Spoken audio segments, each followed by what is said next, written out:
Welcome to the Folktale Project. This is Dan Scholes. This week we're in the Philippines for 3 new tales, and for us, we can't stop in the Philippines without Mabel Cook Cole.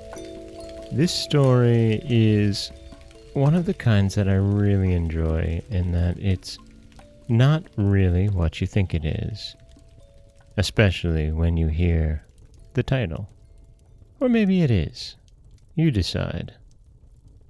This is the Flood Story.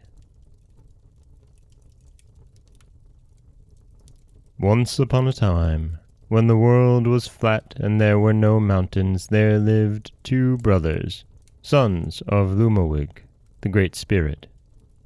The brothers were fond of hunting, and since no mountains had formed, there was no good place to catch wild pig and deer. And the older brother said, "Let us cause water to flow all over the world and cover it, and then the mountains will rise up." So they caused water to flow all over the earth, and when it was covered, they took the head-basket of the town and set it for a trap. The brothers were very much pleased when they went to look at their trap, for they had caught not only many wild pigs, but deer, and also many people. Now, Lumawig looked down from his place in the sky and saw that his sons had flooded the earth, and that in all the world there was just one spot which was not covered. And he saw that all the people in the world had been drowned except one brother and sister, who lived in Pocus. Then Lumawig descended, and he called to the girl and boy, saying, "Oh, you are still alive."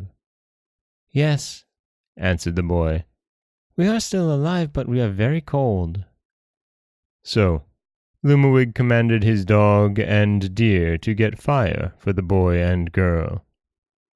The dog and deer swam quickly away, but though Lumawig waited a long time, they did not return. And all the time, the boy and girl were growing colder. Finally, Lumawig himself went after the dog and the deer, and when he reached them, he said, "Why are you so long in bringing the fire to Pocus?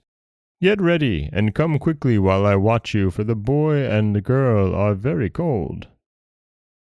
Then the dog and the deer took the fire and started to swim through the flood, but when they had gone only a little way, the fire was put out.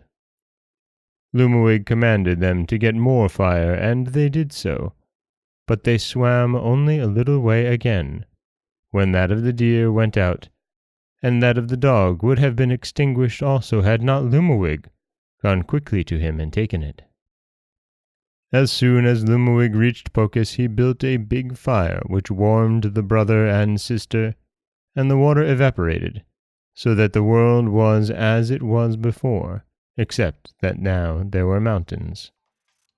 The brother and sister married and had children, and thus there came to be many people on the earth. And that is the Flood Story, which follows the creation.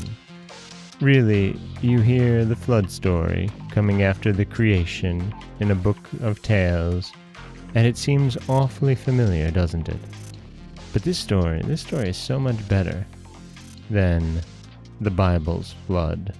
You have this concept of the dog and the deer, and I just love it. The fact that he asks them to bring fire in a flooded world and gets frustrated when they can't bring the fire through the flood.